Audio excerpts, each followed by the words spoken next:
Oh, he come to give us water. Thank you. Can I get a water? Ah, okay, thanks.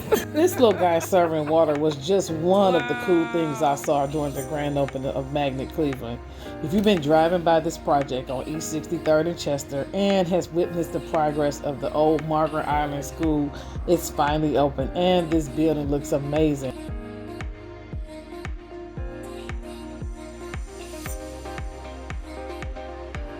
The $18.5 million partnership with the state of Ohio will create youth manufacturing apprenticeships, business consulting services, and help product-based entrepreneurs build prototypes. The weather was perfect for the grand opening, and Magnet welcomed the community with food trucks, a DJ, and it was a good time to show off the $1 million playground, complete with state-of-the-art seesaws, swings, and more.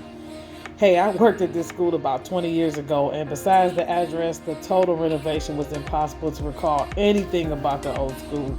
But I was happy to see a table made out of the gymnasium floor and the actual school bells on display. Magnet Cleveland is the face of modern manufacturing.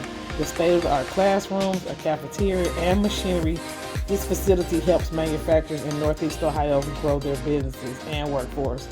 To learn more about Magnet and its programming, visit www.manufacturingsuccess.org.